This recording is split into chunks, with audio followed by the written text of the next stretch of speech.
নমস্কার বন্ধুরা। আজকে আমরা একটা নতুন পর্ব শুরু করতে চলেছি। সেখানে ক্রিকেট আর ফুটবল নিয়ে অনেক আলোচনা থাকবে। তো এই ইম্পর্টেন্ট পর্বটা আশা করি সবাই ভালো লাগবে। প্রথম ম্যাচ যেটা নিয়ে আলোচনা শুরু হবে সেটা হচ্ছে Sri Lanka versus New Zealand test. First test শুরু হবে মানে শ্রীলঙ্কায় শুরু হবে। আর আমরা প্রিভিউতে কি পাচ্ছি একবার দেখে নিই। প্রথমে দেখা উচিত ওয়েদার কন্ডিশন।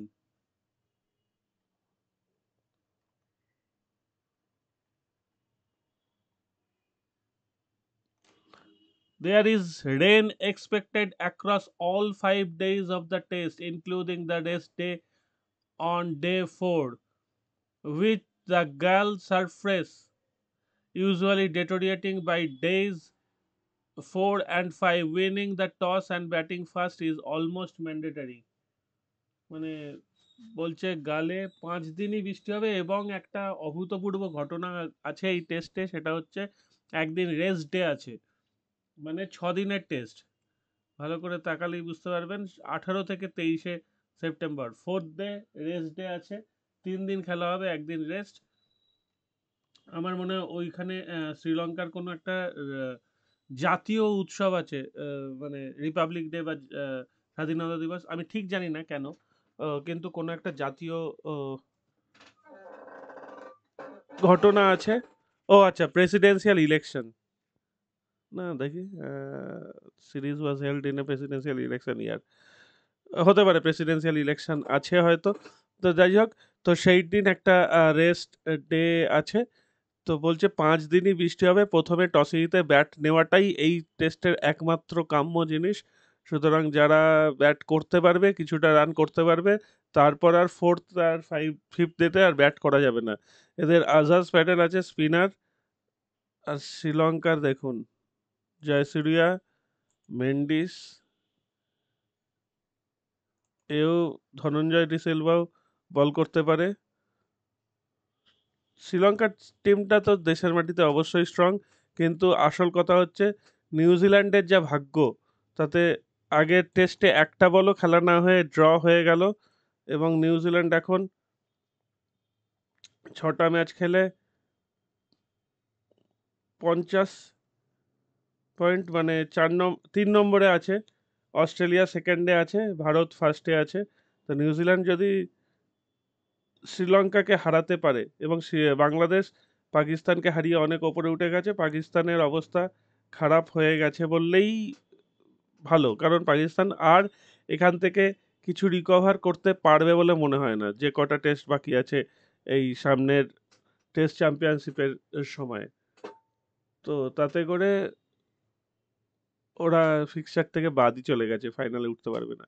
তো যাই হোক, যেটা বলছিলাম যে নিউজিল্যান্ডের ভাগ্য এমনই যে আগের টেস্টটা আফগানিস্তানের সঙ্গে সুযোগ পেয়েছিল ভালো একটা, কিন্তু আফগানিস্তানের টেস্টটা পুরো বৃষ্টিতে ভেস্তে যায়। আজকের টেস্টটাও যদি ভেস্তে যায়, মানে এই টেস্টটা, তাহলে নিউজিল্যান্ডে আর কিছু করার নেই। নেক্সট ম্যাচ যেটা নিয়ে আলোচনা করব সেটা হচ্ছে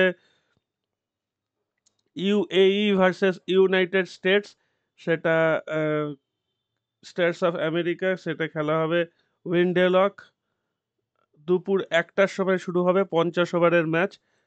ক্রিকেট ওয়ার্ল্ড কাপ লিগ 2 এইটার বিভিন্ন ম্যাচ চলে। সেটার টেবিলও দেখতে পাচ্ছেন আপনারা। নেদারল্যান্ড ফার্স্টে আছে, Canada, Scotland, Namibia, USA, Oman, Nepal, UAE 3টে খেলে 3টেই হেরেছে। ইউএসএ কিন্তু 50 ওভার্স ম্যাচে যথেষ্ট ভালো খেলে। সুতরাং আজকে ইউএসএর চান্স অনেক বেশি, আর খেলাও যেহেতু নিজের ঘরের দিকে। ও উইন্ডেলকটা তো ইয়েতে বোধহয়, উইন্ডেলক, দাঁড়ান একবার দেখে নিই। আফ্রিকার কোনো জায়গা কিনা আমার জানা নেই।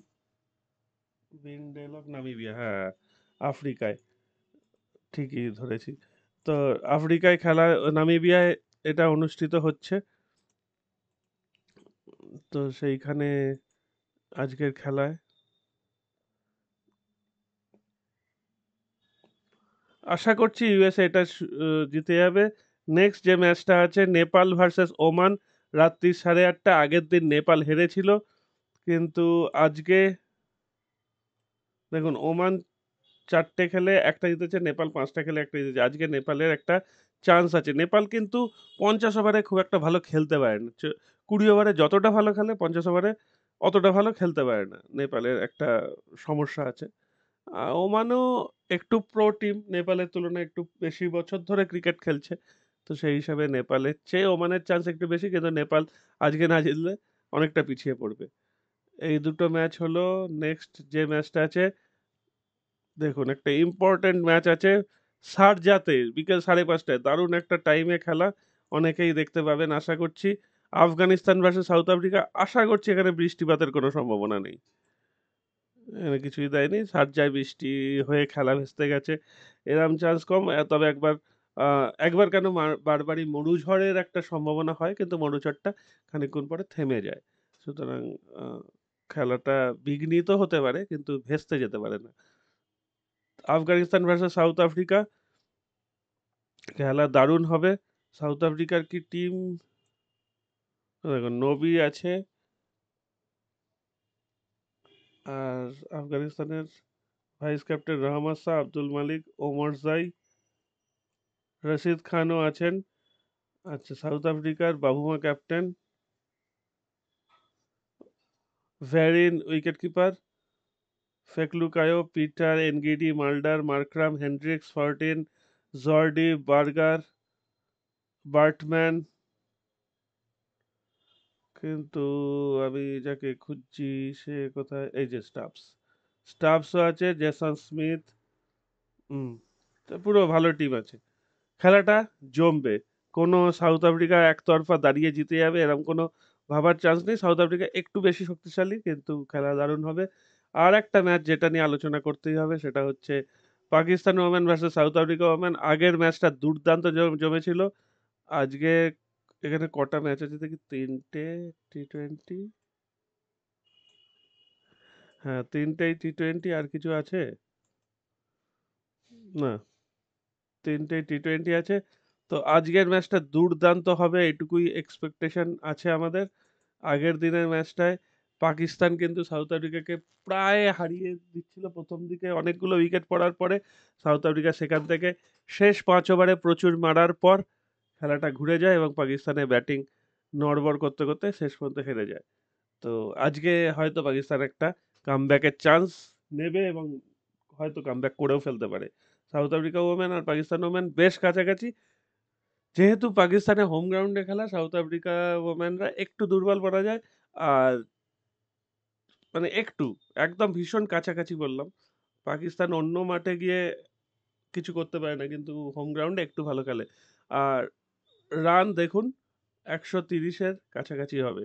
যদি 150-55 রান কখনো পান আন্ডার ধরতে পারেন, আর কখনো 115-16 রান পেলে ওভার ধরতে পারেন, কিন্তু বিশ্বাস নেই। ঠিক আছে, আমার ধারণা ওই 20 থেকে 40-এর মধ্যে রান হবে। 120 থেকে 40-এর মধ্যে, এই রেঞ্জটা আমি এক্সপেক্ট করছি, কিন্তু বিশ্বাস নেই। মেয়েদের খেলা, আর মুলতানের পিচটা দেখেছেন নিশ্চয়ই, আগের দিন যারা খেলা দেখেছেন, একদম বল পড়ে আটকে যাচ্ছে। তো এই 4টে ভীষণ ইম্পর্টেন্ট ম্যাচ আলোচনা করলাম। আশা করি এগুলোর মধ্যে আমাদের কিছুটা প্রফিট আমরা তুলে নিতে পারবো। টেস্ট ম্যাচটা এখন বুঝতে পারছি না, খেলা না হলে কোনো প্রফিটের জায়গা নেই। এছাড়া আমরা যেটাই যাব সেটা হচ্ছে ইউএফএ চ্যাম্পিয়ন্স লিগে। আজকে বেশ কয়েকটা ম্যাচ আছে। স্পার্টা প্রাগ ভার্সেস সালজবার্গ, রাউন্ড 1। স্পার্টা প্রাগ হোম গ্রাউন্ডে ভালো, বলগনা অবশ্যই ভালো। রাত্রিরে খেলা আছে সেল্টিক, হোম গ্রাউন্ডে সেল্টিককে আটকানো শক্ত। বরুসিয়া ডর্টমুন্ড অ্যাওয়েতেও ভালো, ক্লাব ব্রুগের চেয়ে টিম হিসেবে ভালোই আশা করছি। এই খেলাটা বেশ ভালো হবে। সিটি ইন্টার মিলানকে আটকে দেবে এটুকু বিশ্বাস হোম গ্রাউন্ডে, কিন্তু ইন্টার মিলান কি দাঁড়িয়ে থাকবে, 2টো গোল খাবে বা 3টে গোল খাবে বাড়ি যাবে, সেরকম হবে না খেলাটা উত্তেজনাপূর্ণ হবে, সেইটা একটু দেখার আছে। পিএসজি জিরোনাকে হোম গ্রাউন্ডে কিছু করতে দেবে না, এটাই আমার বিশ্বাস। ইংল্যান্ড লিগ কাপ নিয়ে আলোচনা করে লাভ নেই খুব একটা। ব্রাইটন আর উলস, রাউন্ড অফ 32। টোটেনহাম বরঞ্চ জিতবে এটা ধরে রাখুন। উইন আর ড্র, ব্রাইটন আর ওলসের খেলাটা আমি বুঝতে পারছি না। খেলাটা 90 মিনিটে ড্রও হতে পারে। গেটাফে আর রিয়াল বেটিস এগিয়ে আছে। এই হচ্ছে আজকের মোটামুটি আমাদের হিসাব ক্রিকেট এবং ফুটবল মিলিয়ে।